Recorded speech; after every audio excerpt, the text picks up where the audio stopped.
আনওয়ারি মারহাবা। মুসলমান ভাইরা আমার, আল্লাহর পয়গম্বর আলাইহিস সালাতু ওয়াস সালাম আয়েশাকে বললেন, আয়েশা তোমার কোলের মধ্যে একটু মাথাটা রাখতে চাই। ও বন্ধুরা আমার, বাবাজিরা আমার, আব্বুরা আমার, ওয়াজের মধ্যে একটু বুঝাই নেবেন, আমি কিন্তু আমলের কথাগুলো এর ফাঁকে ফাঁকে বলে দিচ্ছি। আয়েশা সিদ্দিকার কোলের মধ্যে আল্লাহর পয়গম্বর আস্তে করে মাথাটা রেখে শুয়ে পড়লেন। সুবহানাল্লাহ বলবেন না? স্ত্রীর কোলের মধ্যে মাথাটা রেখে মাঝে মধ্যে শোয়া, এটা হলো পয়গম্বর আলাইহিস সালাতু ওয়াস সালামের আদর্শ। আল্লাহু আকবার বলে। স্ত্রীর কোলের মধ্যে মাথা রেখে আমরা তো ঘুমাই না। ভালোবাসা প্রকাশ করার জায়গা হলো গোপন জায়গা। গোপনে গোপনে ভালোবাসা প্রকাশ করতে হয়। ভালোবাসা প্রকাশ্যে প্রকাশিত করার জিনিস নয়। ও যুবক, রামপ্রসাদের যুবকেরা, ভালোবাসা হচ্ছে ইসলাম এমন একটা সিস্টেম করে দিয়েছে, আল্লাহ রাসূলের আদর্শ। ভালোবাসা গোপনে প্রকাশ করতে হয়। এটা প্রকাশ্যে ভ্যালেন্টাইন্স ডে নামক দিবসে পার্কে, উদ্যানে, রাস্তায়, ঝোপঝাড়ে ভালোবাসা প্রকাশ করার জিনিস নয়। মুসলমানের ভালোবাসা সারা জীবন। সুবহানাল্লাহ বলবেন না? আপনার স্বামী এবং আপনার স্ত্রী দুইজনেই ঘরের মধ্যে বসে অবস্থান করছে, আপনি শখ করে আপনার স্ত্রীর কাঁধের উপর এভাবে হাত রেখে গল্প করছেন, রোমান্টিক মুহূর্ত। ঘরের ভিতরে ক্লাস 8 পড়ুয়া একটা ছেলে অথবা মেয়ে আপনার ঘরের মধ্যে প্রবেশ করছে, আপনি বলেন তো আপনার স্ত্রীর কাঁধের উপরে হাতটা রাখতে পারবেন? আস্তে করে সরাই ফেলবেন। কথা বলেন ঠিক কিনা? তাহলে বোঝা গেল ভালোবাসা দিয়েছো না। না, ওফাতের পূর্ব মুহূর্তে আমার শরীরের মধ্যে তুমি জাগ্রত করে দাও। অমক ময়দানের মধ্যে পাথরের আঘাতের কারণে আমার শরীরের মধ্যে যে দাগগুলা হয়েছে, এই দাগগুলা তুমি আমার শরীরের মধ্যে জাগ্রত করে দাও।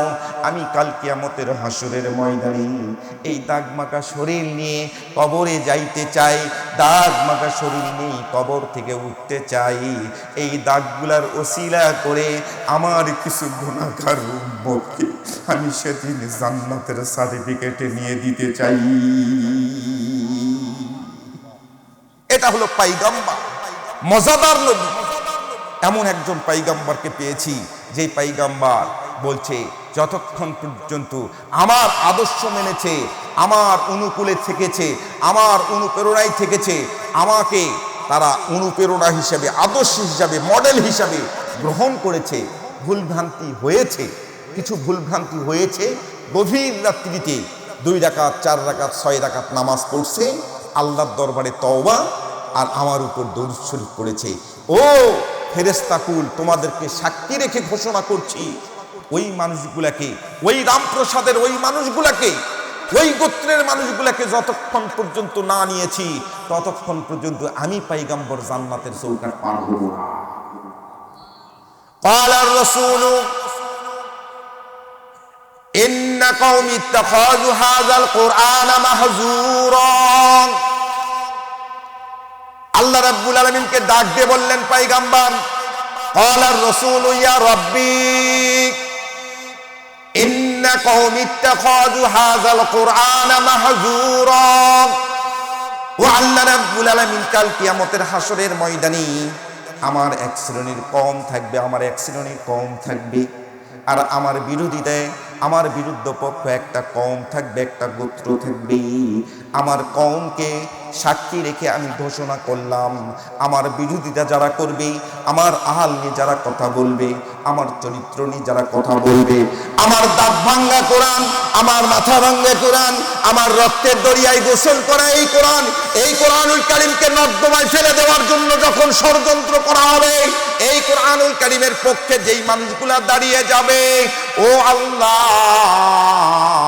তোমাকে সাক্ষী রেখে ঘোষণা করে দিলাম, আমি পয়গম্বর, তাদের সঙ্গে আমি উম্মতের পরিচয় দিব, আমি পয়গম্বরের পরিচয় দিব।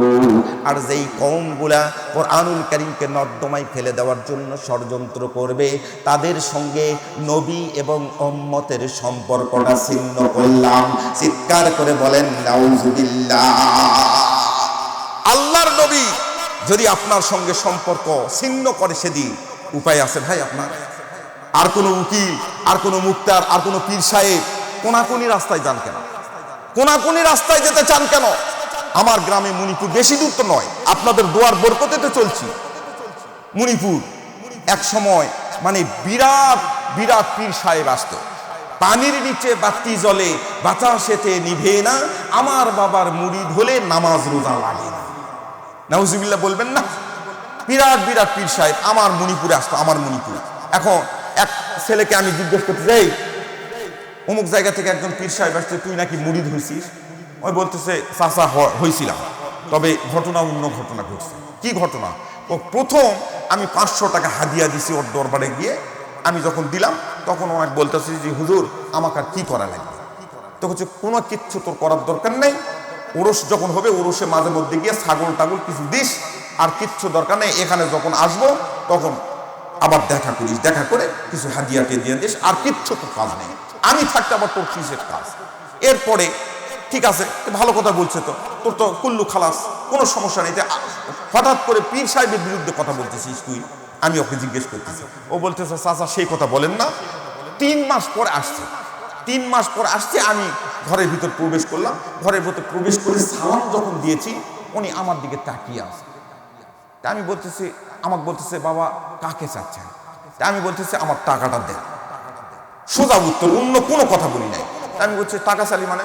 আমি বলতেছি হুজুর 3 মাস আগে আপনাকে 500 টাকা দিছি, এখনই আপনি চিনতে পারতেছেন না, কিয়ামতের ময়দানে কি চিনবেন? আমার টাকাটা আমার দেন। কোনো কথা আমি শুনবো না, টাকাটা দেন। টাকা আমি ফেরত নিয়ে তারপরে ঘর থেকে বের হয়েছি। এখন আরেকজনকে আমি জিজ্ঞেস করতেছি, আচ্ছা তোর খবর কি? তুই যে মুরিদ হলি, আমি শুনলাম যে 2 পীরের নাকি মুরিদ হয়েছিস। 2 পীরের মুরিদ হওয়ার দরকার কি? 1 পীরের মুরিদ হলেই তো হয়ে যায়, 2 পীরের মুরিদ হওয়ার দরকার কি? আমাদের চকবাড়ির হুজুর সাহেব যখন মানুষকে মুরিদ করে নিতে আমি দেখেছি। আমার নানা এই এলাকার মধ্যে জয়নাল মন্ডল হাজী সাহেব পিরলডাঙ্গার আপনারা চিনেন। এই এলাকার মধ্যে আমার চকবাড়ির হুজুরের অন্যতম একজন খলিফা ছিলেন, আল্লাহর রাসূল সাল্লাল্লাহু আলাইহি সাল্লামের তরিকা মাফিক চকবাড়ির হুজুরের যখন কেউ মুরিদ হতো, কিনার হাতে কোরআন শরীফ তুলে দিত। কথা বলেন ঠিক কি না? কোরআন শরীফ দিত। কিন্তু এখনকার মুরিদ, এখনকার পীর সাহেব, বেদাত পীর সাহেব যেগুলা, তাদের কাছে যাবেন 86 তরিকা আপনার হাতে দিবে, 114 তরিকা দিবে। তরিকা মনে রাখবেন না, কোরআন শরীফ মনে রাখবেন। যেই পীর সাহেবের দরবারে গেলে কোরআনুল কারীম আল্লাহর রাসূলের তরিকা, তারাকতু ফীকুম আমরাইন লান তাদিল্লু মা তামাসসাকতুম বিহিমা কিতাবাল্লাহি সুন্নাত রাসূল, এই 2টা জিনিস আপনাকে সিলেবাস হিসাবে দিবে। সেই পীর সাহেবকে পীর সাহেব হিসেবে মানবে, তাছাড়া অন্য কোন পীর সাহেবকে দরবারে যাবেন। তরিকা মাফিক কোন পীর সাহেব আমাদের দরকার নেই। কথা বুঝতে পেরেছেন? সম্মানিত হাজিরিন, তরিকা অন্য জিনিস, সেটা পরের সিলেবাস, কিন্তু সর্বপ্রথম কোরআনুল কারীম দিবে। সুবহানাল্লাহ বলবেন না? এখন আমার এই ছেলেকে বলতেছি তুই 2 পীরের মুরিদ হলি কেন, এটা বল। 1 পীর সাহেব হলেই তো যথেষ্ট। তখন বলতেছে চাচা একটা ব্যাপার আছে, কাহিনী। কি কাহিনী? কাহিনীটা হলো, আমি প্রথম পীর সাহেবের যখন মুরিদ হলাম 500 টাকা হাদিয়া দিলাম, তখন ও বলতেছে আর কিচ্ছু করা লাগবে না, তুমি যাও। কিয়ামতের ময়দানে আমার কি হবে? তো কিয়ামতের ময়দানে আমি ঘুরবো, তুমি ঘুরবে, আমি শুধু তোমার ডানাটা ধরবো, ডাবনাটা ধরে একবার পাক মারবো, চলে যাবো। আমি বলতেছি খুবই ভালো ব্যাপার নেই, তাহলে তো তুই তো কুল্লু খালাস, তোর তো শেষ, ঝামেলায় শেষ, আরেক পীরের মুরিদ হওয়ার দরকার কি? তখন ও বলতেছে চাচা আপনি বুঝবেন না, আমার দেহটা দেখতেছেন একটু মোটা। এখন 2 পীরের যদি মুরিদ না হই, কিয়ামতের ময়দানে আমার এই ডাবনাটা ধরে ওই পীর সাহেব যদি আলোক করতে না পারে, তাহলে 2 পীর সাহেবের যদি মুরিদ হয়েছি, আমি বুঝে সুঝে চিন্তা ভাবনা করে মুরিদ হয়েছি, 2 পীর সাহেব 2 ডাবনা ধরবে কিয়ামতের, আর এই এই এই ধরে ফেলে দিবে, আমি একবার পাকার পা। আমি বলতেছি খুবই ভালো রে, তোর খুবই ভালো, তবে শোন তোকে একটা কথা বলি, তোকে কিন্তু ধরবে, কিন্তু তোকে এটা ধরবে, এটা সত্য। তবে তুই যখন ওই কিয়ামতের ময়দানে এভাবে বলবি আমার পীর সাহেব কোথায় গেল, আমার পীর সাহেব কোথায় গেল, মোষ দিলাম, গরু দিলাম, দুম্বা দিলাম, ভেড়া দিলাম, খাসি দিলাম, ছাগল দিলাম, মুরগি দিলাম, ডিম দিলাম, আমার পীর সাহেব কোথায় গেল, এইভাবে খুঁজতেছিস, এমন সময় পিছন দিক থেকে এসে তোকে একজন ধরবে, তোর ডাবনাটা ধরবে, এই ডাবনার নিচে যে হাড্ডি আছে, হাড্ডির নিচে যে ক্যালসিয়াম আছে, এই ক্যালসিয়াম পর্যন্ত কাবাব হবে। যে ধরবে তার নাম হচ্ছে মালিক, জাহান্নামের ফেরেশতা। এই মালিক ধরে এমন ভাবে তো পাক মারবে, তুই একবারে পড়ে যাবি ওই জাহান্নামের তলদেশে। জাহান্নামে গিয়ে তুই দেখবি তোর পীর সাহেব আগেই উপর অবস্থায় ওখানে পড়ে আছে। কথা বলেন ঠিক কিনা? এই হলো আমাদের অবস্থা। সম্মানিত হাজিরিন, এই কারণে আপনাদের খেদমতে উদারত আহ্বান জানাচ্ছি, আপনারা দেখে শুনে বুঝে সুঝে একটু চলবেন। আল্লাহ রাসূলের তরিকা ওভারটেকিং যদি করেন তাহলে কিন্তু বিপদে পড়ে যাবেন। আমি আল্লাহ রাসূলের আদর্শগুলা বলতেছি। হাজার হাজার সুন্নত আমাদের জানার বাহিরে দুই একটা সুন্নত জানি। টুপি পরা সুন্নত, নখ কাটা সুন্নত, কুলুপ পরা সুন্নত, মানে বিভিন্ন এভাবে আপনাকে যদি বলতে হয় এটা এভাবে বলবেন, কিন্তু অনেক সুন্নাহ আমাদের জানার বাহিরে। মুসলমান ভাইরারে আমার, আল্লাহর পয়গম্বর আলাইহিস সালাতু ওয়াস সালাম আয়েশাকে বললেন, আয়েশা, ও আয়েশা, আল্লাহ রাব্বুল আলামিনকে আমি যখন বললাম, ওগো রব্বে কারীম, আমার শরীরের মধ্যে ওই কাটা কাটা ক্ষত ক্ষত দাগগুলা তুমি দাগগুলো করে দাও, আমি ওফাতের পূর্ব মুহূর্তে এই দাগগুলা নিয়ে আমি কবরে যেতে চাই, এই দাগমাখা শরীর নিয়ে আমি কিয়ামতের ময়দানে উঠতে চাই। রব্বে কারীম আমার দোয়াটা কবুল করছে। সুবহানাল্লাহ বলবেন না? রব্বে কারীম আমার দোয়াটা কবুল করছে, তুমি আমার শরীরের মধ্যে তেল মালিশ করে দাও, তেল মালিশ করে দাও। এমন মুহূর্তে ফজরের ওয়াক্ত যখন চলে গেল, ফজরের নামাজ আদায় করলেন পয়গম্বর। ফজরের নামাজ পড়ার পর যখন আকাশটা পরিষ্কার হয়েছে, পরিষ্কার পরিচ্ছন্ন হলো, এমন সময় আয়েশা সিদ্দিকা রাদিয়াল্লাহু তাআলা আনহার নজর পড়ে গেল পয়গম্বরের জান্নাতি মুবারকপূর্ণ চেহারার দিকে। তাকিয়ে দেখে এক শ্রেণীর দাগ দেখা যায়। এই দাগটা হলো সাদা সাদা দাগ। আল্লাহর নবীকে ডাক দিয়ে বললেন, ওগো পয়গম্বর, আপনার শরীরের মধ্যে ক্ষত বিক্ষত দুই ধরনের দাগ দেখা যায়, একটা কালো কালো দাগ, একটা সাদা সাদা দাগ। কি কারণে এই দাগগুলা হয়েছে পয়গম্বর আপনি একটু জানায় দেন। আয়েশা সিদ্দিকাকে আস্তে করে ডাক দিলেন, পয়গম্বরের পাশে বসালেন। নবীজি আস্তে করে মাথাটা আয়েশা সিদ্দিকার রানের উপর রাখলেন। আয়েশা সিদ্দিকার চোখের দিকে, মুখমণ্ডলের দিকে পয়গম্বর শুয়ে থেকে থেকে গল্প করছে, আর পয়গম্বরের চোখের দিকে আল্লাহর পয়গম্বরের বিবি আয়েশা সিদ্দিকা তাকিয়ে আছে। চিৎকার করে একটু বলুন সুবহানাল্লাহ। আয়েশাকে বলছে, আয়েশা রে, যখন তোমরা সুসময়ের বান্ধবী আমার, তোমরা যখন আমি পয়গম্বর আলাইহিস সালাতু ওয়াস সালামের সামনে পিছনে ডানে বামে তোমরা কেউ ছিলে না। মক্কা নগরীতে, এই বাক্কা শহরে, মক্কা তো নাম ছিল না তখন, বাক্কা শহর, এই বাক্কা বস্তিতে মুহাম্মদ রাসূল সাল্লাল্লাহু আলাইহি সাল্লামের পা রাখার জায়গা ছিল না। একটা মানুষও আমার পিছনে ছিল না, ডানে ছিল না, বামে ছিল না। এমন মুহূর্তে আমার কলিজার টুকরা স্ত্রী, আমার বান্ধবী খাদিজাতুল কুবরা রাদিয়াল্লাহু তাআলা আনহা আমাকে ব্যবসায়িক পার্টনার হিসাবে আমাকে কবুল করলেন। বলেন সুবহানাল্লাহ। এক পর্যায়ে যখন বিয়ে শাদী হয়ে গেল, ও আয়েশা কান খুলে শ্রবণ করো, তাম পৃথিবীর মানুষগুলাকে তুমি জানায়ে দিবে আল্লাহর নবীর শরীরের মধ্যে সাদা সাদা দাগগুলা কোথায় থেকে আসলো। বাবা, এটা আপনাদের খেদমতে একটু উপস্থাপন করতে চাই। আল্লাহর পয়গম্বর সম্পর্কে আল্লাহ রাব্বুল আলামিন কালামুল্লাহ শরীফের মধ্যে জানায়ে দিলেন, ওয়া মা আরসালনাকা ইল্লা রাহমাতাল লিল আলামিন। আল্লাহু আকবার বলবেন না? আল্লাহ রাব্বুল আলামিন বলছেন, আমি হচ্ছে রব, আর পয়গম্বর হচ্ছে তামাম মাখলুকাতের জন্য রহমত। সুবহানাল্লাহ বলে। আল্লাহর পয়গম্বর জানায়ে দিলেন, ও আয়েশা কান খুলে শ্রবণ করো, দুপুরে খানা খাওয়ার জন্য প্রস্তুতি গ্রহণ করছি। আমার ঘরে ফুটফুটে 4 বছরের শিশু সন্তান মা ফাতিমাতুজ জোহরা রাদিয়াল্লাহু তাআলা আনহার বয়স হচ্ছে 4 বছর। খাদিজাতুল কুবরা আমার মেয়ে, কলিজার টুকরা ফাতেমা আর আমি 3 জনে খানা খাওয়ার জন্য প্রস্তুতি গ্রহণ করছি। এমন সময় আমার দরজার মধ্যে কে যেন কড়া নাড়ালো, টক টক করে শব্দ হচ্ছে। আমি খানার প্লেট থেকে দস্ত্রখানা থেকে আস্তে করে দাঁড়িয়ে গেলাম। বাড়িতে দস্ত্রখানা ব্যবহার করবেন বাবা, দস্ত্রখানা যদি ব্যবহার করেন আপনার খানার মধ্যে বরকত হবে। সুবহানাল্লাহ বলেন। আল্লাহ রাসূলের অন্যতম একটা আদর্শ, দস্ত্রখানা যখন ব্যবহার করবেন তখন ওই রুজির মধ্যে, ওই রিজিকের মধ্যে বরকতে বরকতময় হয়ে যায়। চিৎকার করে বলেন সুবহানাল্লাহ। মুসলমান ভাইরারে আমার, দরজাটা আস্তে করে খুলে দিলেন। দরজার সামনেই দাঁড়ানো, আল্লাহর পয়গম্বরের পিছনে দাঁড়ানো কলিজার টুকরা ফাতেমা, 4 বছর বয়স। দরজার চৌকাটটা পার হয়ে লক্ষ্য করে দেখি আল্লাহর নবীর চির শত্রু চাচা আবু জেহেল, উতবা, সাইবা, ওয়ালিদ ইবনে মুগিরা, আবু সুফিয়ান, এই 4-5 জন গোত্রের নেতারা আল্লাহর পয়গম্বরকে ঘেরাও করে দাঁড়িয়ে গেলেন।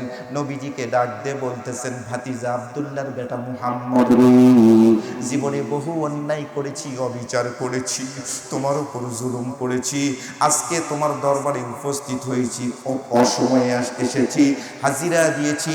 আগামীকাল তুমি যদি জাবালে আবু কুবাইস নামক যে পাহাড় আছে, এই পাহাড়ের পাদদেশে চলে যাও।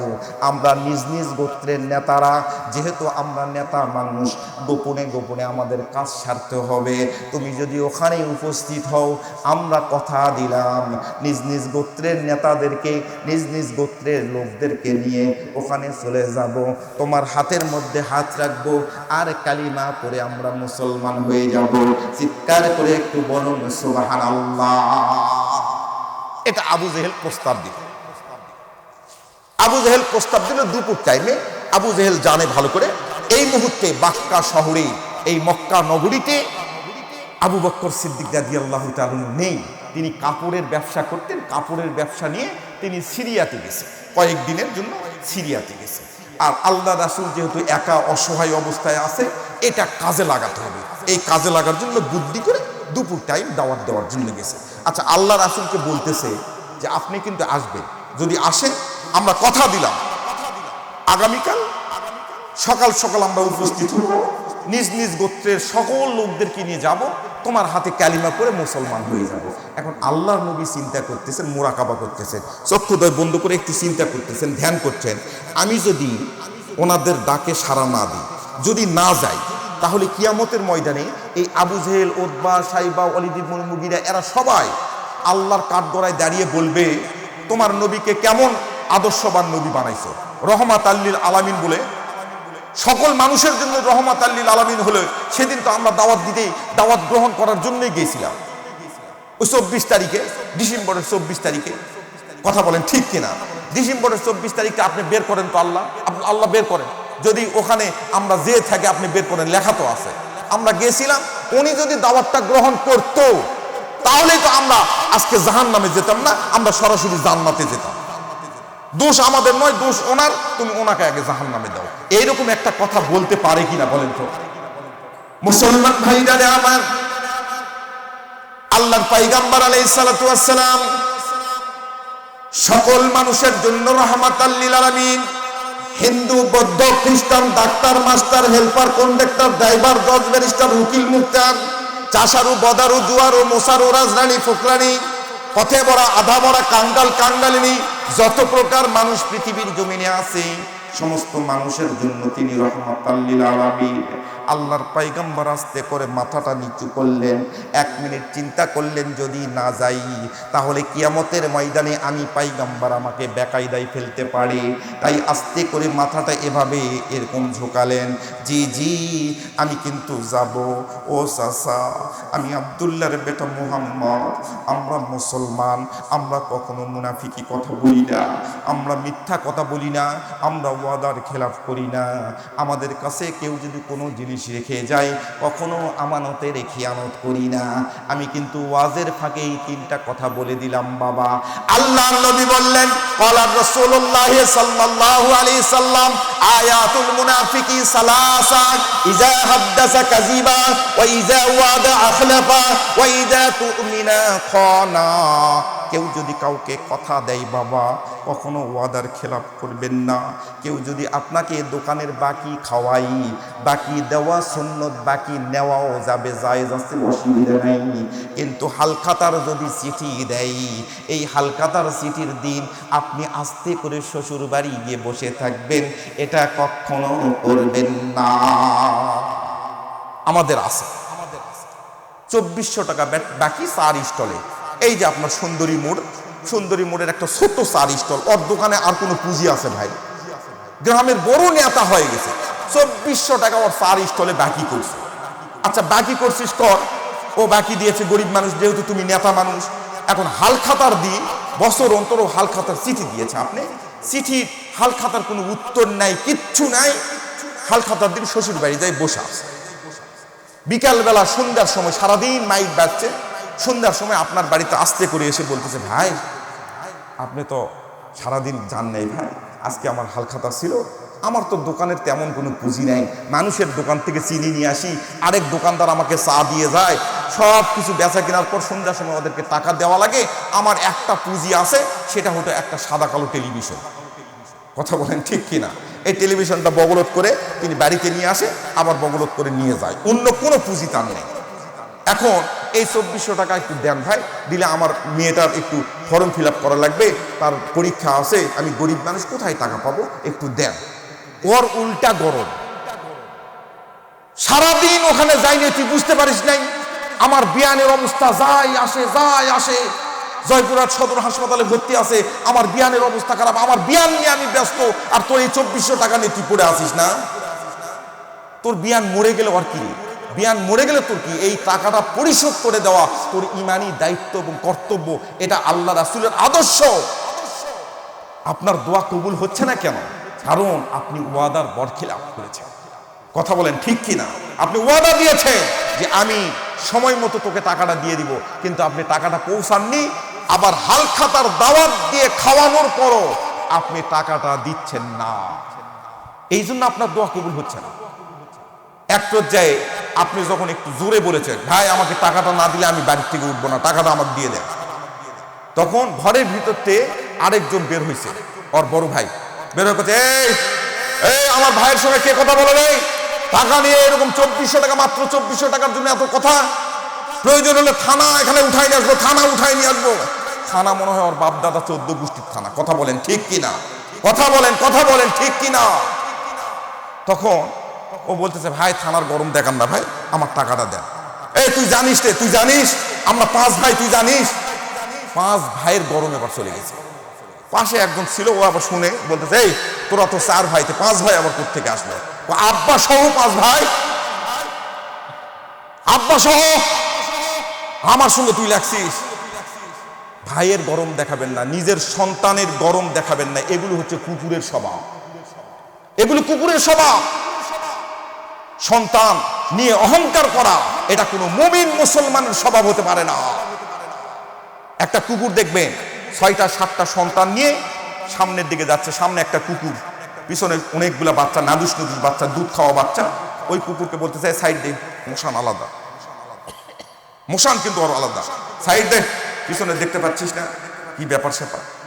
এখন যাচ্ছে, বিকালবেলা ওই দিক দিয়ে আসার সময় দেখা যাচ্ছে পিছনে একটাও নেই। আগের যে কুকুরকে গরম দেখাইছে, ও বলতেছে, ম্যাডাম ব্যাপার কি, আপনার পিছনে যেগুলো বাহিনী ছিল, বাহিনী কোথায়? বলতেছে যে ওই যে মজলিস ছিল ওই পাড়া, ওই মজলিস খাওয়ার জন্য গেছিলাম, এলাকার সব ছেলেগুলো লাগে লাঠি দিয়ে বাড়াতে 2জন ওখানে বিশ্বাস করছে, আর 2টা পুকুরে পানি খাতে নামছিল, সাঁতার জানে না, ছোট তো, পুকুরে পানি খাতে নামছিল, ওখানে পা পিছলে ওখানে